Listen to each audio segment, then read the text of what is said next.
not because there's no energy available.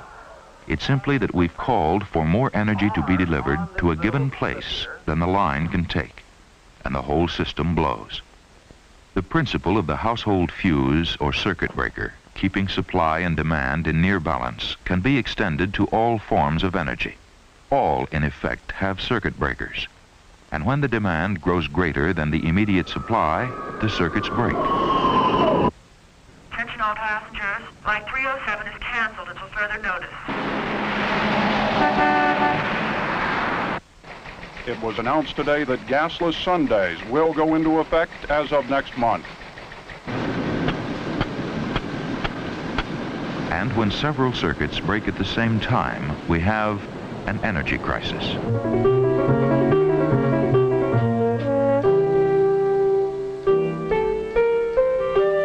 We're in an energy crisis now, and will be for some time to come. All we can do is face it, recognize it, and meet the challenges it poses. Ours is a crisis characterized by shortages of all kinds. We have at present an absolute shortage of natural gas. We cannot produce as much as we can use, as we are equipped to use in our homes and our factories. This situation is destined to continue indefinitely. And by indefinitely, I mean not only just the next few years, but as far ahead as we can see. Crisis is nothing new to man, whose progress from earliest times has been marked by a constant quest for new ways to harness and make use of energy resources. He learned to use winds to grind grain. Burning wood provided him with heat. With the coming of steam engines, wood would become the source of fuel to push ships and trains across the face of the earth.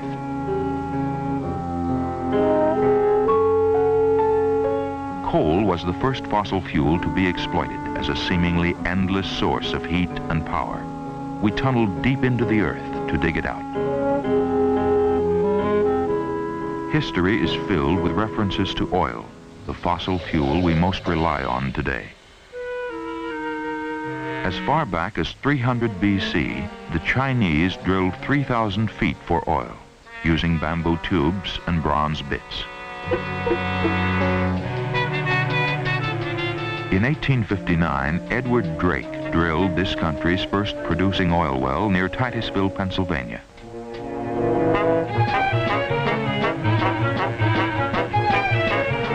The coming of oil triggered a rush to likely-looking spots as prospectors set out to claim quick and easy riches. Spindletop in East Texas, the Seminole fields of Oklahoma. Edison's invention of the light bulb would lead to a world electrified and increase the need for coal and oil and natural gas to generate electric power. The gasoline engine demanded fuel to run our cars. Energy was something to use and use and use. As the pace of life quickened, we were into the 20th century. Now there were cars, trains, airplanes, appliances galore. Our industrial progress and economic growth was fired by what many seemed to look on as endless energy. But warning signs were there. Until 1950, the United States could supply the energy needed. But in less than 25 years, we found ourselves in trouble. Each year, we used 5% more, doubling our demand every 12 to 14 years. Coal production stayed at 1940s levels. Crude oil production dropped. In 1968, natural gas consumption began exceeding new discoveries. Oil companies during this period were encouraged to get oil and gas from other countries. By 1970, we imported 1/3 of our oil and gas, relying on others to meet new needs. Then in 1973, the big Middle East producers cut off oil shipments to major consuming countries. When the embargo was lifted, the price of foreign oil had jumped from $3 to $12 a barrel, 4 times higher than before. More than $20 billion left the United States. No one was spared its impact. Well, just looking at my bills, I'm getting upset. Paying more for electricity every month, and the gasoline is going up, and I'm used to being able to go when I want to, but suddenly I think I'm going to have to start curbing my habits. My family and I have tended to conserve energy, both in limiting the use of our cars, plus cut back on the heat in the home, less use of the air conditioner, and in general, a conservation ethics has come across our house. What I've seen of people, most of them are pretty selfish. It's all right to let somebody else do it, but when it comes right down to home, why, they just want to go along the same old way. Although some went on in the same old way, eventually the Middle East embargo would be felt by all of us. 1 out of every 7 gallons of oil we'd been using to power our homes, our cars, our businesses, and our schools just wasn't there anymore. At the height of the embargo, 500,000 people were thrown out of work. Products we manufactured and sold dropped from $10 to $20 billion in value. We were caught by surprise with a crisis that could recur and recur unless the entire country recognized the dangers of a quite real energy shortage.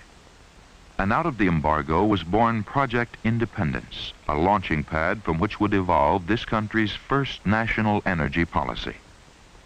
We must be able to cope with future emergencies. We must immediately fully use our traditional energy sources. We must develop new sources.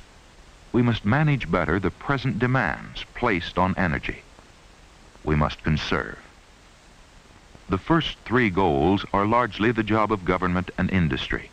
The 4th, conservation, is up to all of us. The blueprint was designed to make the United States energy self-sufficient by 1985. That is, we would import some oil, but would not be so dependent on other countries. To meet this challenge, we must change our energy habits. We must end our love affair with the big car and use buses and commuter trains. Only passengers with Metroliner tickets may board the Metroliner. We must walk or use bikes rather than drive. We must pay more attention to energy used in the home, to guarantee that cool air is kept in the summer, warm air in the winter months. When lights aren't needed, they should be turned out. But cutbacks by individuals are not enough to prevent future shortages. Converting raw materials into energy uses up a tremendous amount of energy itself. So do manufacturing and heavy industrial plants. We must save fuel there, too. Here at the San Leandro plant, we have reduced our energy consumption 25%. We've achieved this primarily by being smart about when we turn lights off and on, and making sure that our equipment is running in the most efficient manner, and turning our thermostats down. And when you look at it, you wonder why you didn't do this before, but I'm sure it'll be carried forward in the future, and new and better ways to conserve energy will be thought of. Waste material can be used as a source of energy. A project in St. Louis has proven that garbage can be put to use in generating power. Used fuel that once we paid others to haul away is being recycled. Manufacturers of basic products can now collect, crush, compact, and recycle metal containers once considered fit only for the garbage heap. This can result in as much as a 95% savings in energy over what it would cost to start with raw materials. Our savings year to date are well in excess of $1 million in plain hard cash. So we're convinced that an energy conservation, in addition to saving energy and conserving short fuel supplies, is just plain good business sense. For all these first steps taken in conserving energy, real conservation means planning by all of us for most efficient use of energy in the future. Real conservation means planning our office buildings, industrial complexes, and homes to take advantage of natural light, natural heat, natural coolness, natural ventilation.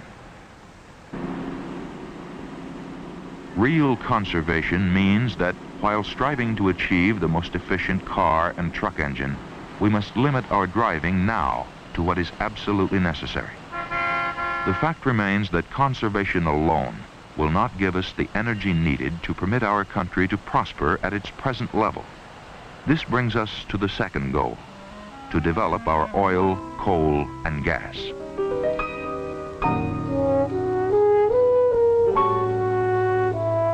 Much of this country, particularly in the West, was once a sea.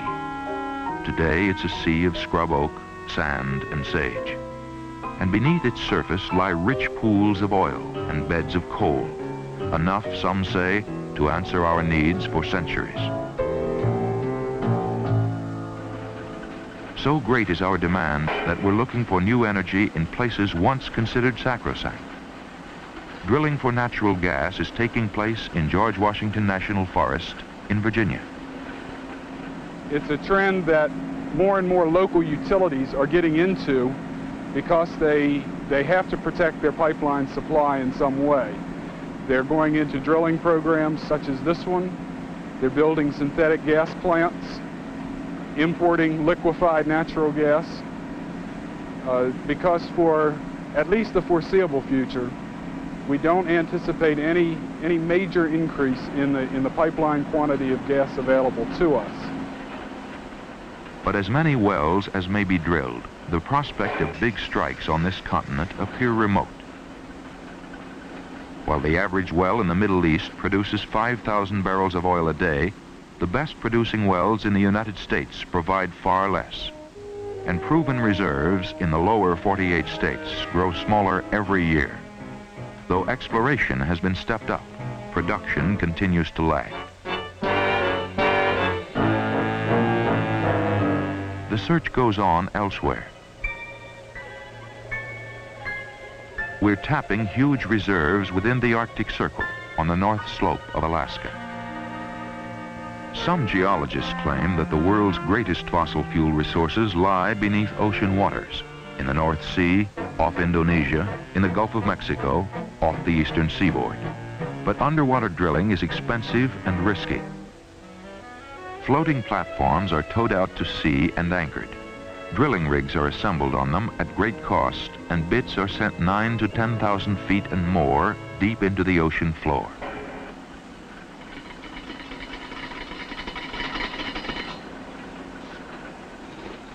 Oil and gas from 18 to 30 wells may pass through one processing rig in a given day for storage, piping, or sending on to land by tanker. Proven pools are being tapped beneath these waters in the Gulf of Mexico.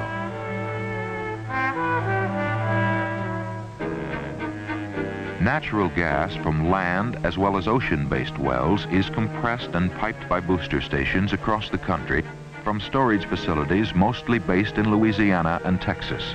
But more gas fields must be found and developed if we're to meet our growing needs.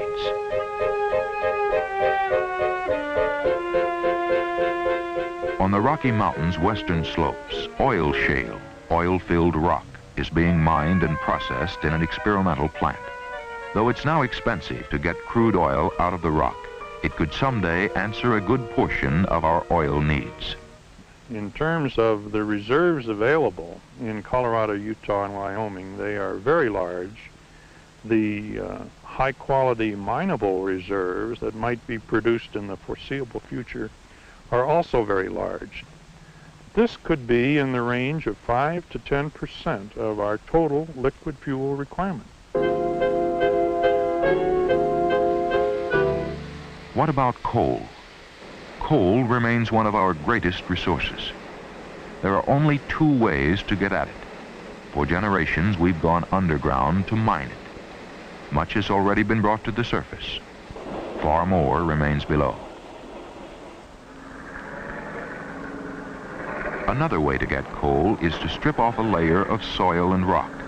Rich veins of coal, particularly in the west, are there just under the surface. How you get coal, where you use it, how you dispose of the waste, all pose problems. Too often our countryside has been left scarred with mine waste. Those concerned about strip mining warn of land ravaged by bulldozers, stripped of all greenery, once rich plains left desolate. Eastern coal is more likely to pollute the air than western coal, but western coal is far from cities and industrial areas where it's needed. Laws now require anti-pollution devices to screen out more than 99% of the ash and waste that once blackened the air around coal-fired generators. Those who have not complied with such standards in the past must do so in the future, so that dirty coal can be used in a clean way. Then vapors will be no more than steam, which evaporates a few yards away.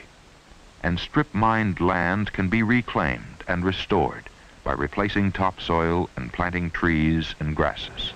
While we'll never make a forest out of this area, we'll certainly return the land to better shape than we found it before the coal was taken out. It's a grazing area.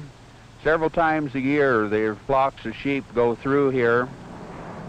The antelope congregate in this valley during the winter.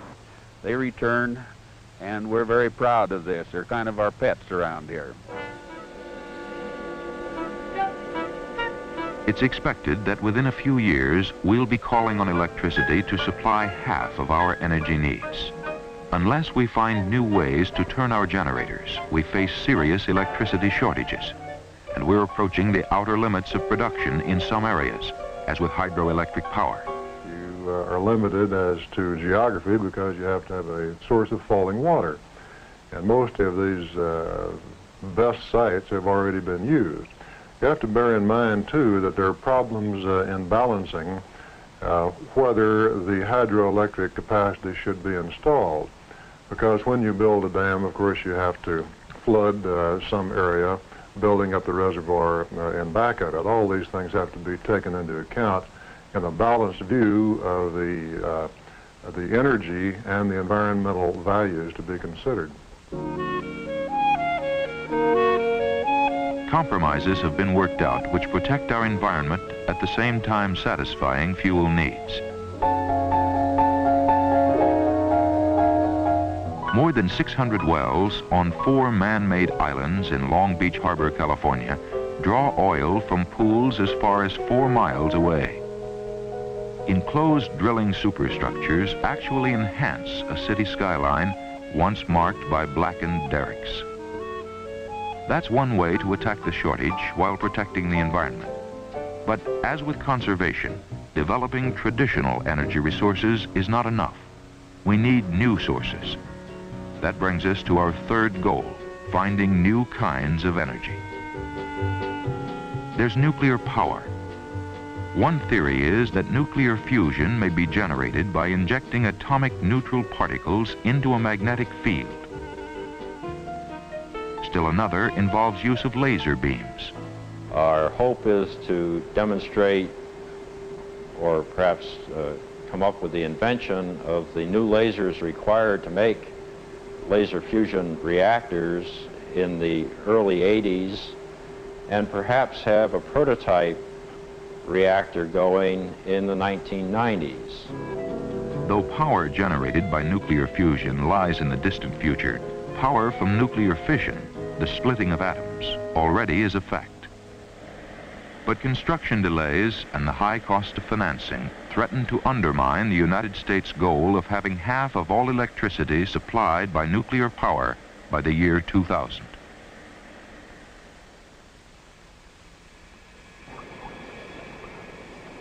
Another proven source for energy is geothermal power, heat beneath the surface of the earth. Commercially feasible plants for generating electricity are already operating at the geysers near San Francisco. We hope that by the year 2000, we are hopeful that we are going to be able to get on the line maybe as much as 75,000 megawatts. Or, again, with the current rate of consumption, that would supply the needs of 75 million people. This area is an ideal source to tap for power, but only 4 such fields have yet been found. This one in California, one in Italy, one in Iceland, and one in New Zealand. We're still learning how to explore for geothermal power and how to use it once we find it. Again, the target date for meaningful production beyond what we now have, the next decade. Success has been limited so far in attempts to capture and use the sun's energy directly. But there are an increasing number of solar-heated buildings and homes. We've been living in solar-heated houses for the past 15 years. Our first winter fuel bill here in Washington, D.C. was only $4.65. We used only 31 gallons of oil for an entire winter, and that was with half our days cloudy and temperatures down well below freezing many times. The principle of solar heat is quite simple. It works best in areas where most of the days are sunny. Water running through panels is warmed by the sun's rays, heating the house, providing hot water for family use, being stored during the night for use around the clock. Solar heat is practical. It works. But it must be supplemented by traditional energy sources.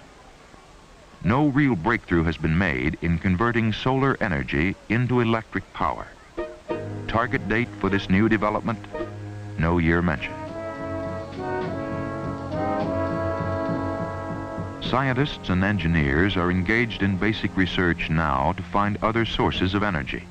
Wind power, underground coal gasification, breeder reactors, tidal power.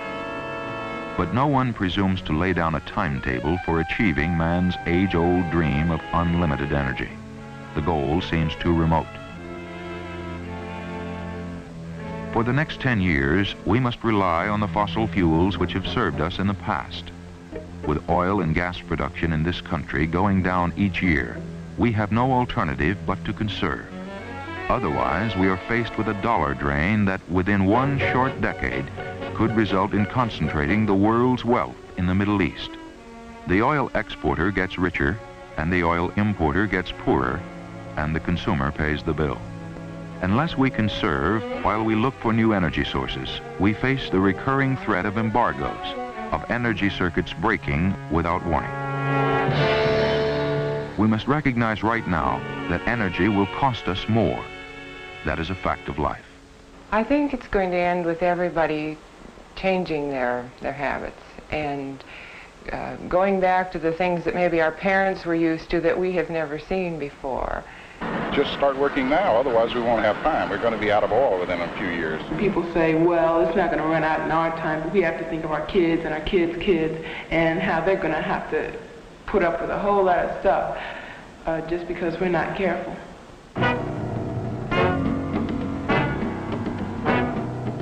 We must change if we're going to have the energy we need. If we want new oil, we've got to look in new places. We must demand more efficient engines for our cars. We must push forward, at whatever cost, the development of new energy resources. We must make personal commitments to cut down wherever we can on the energy we use.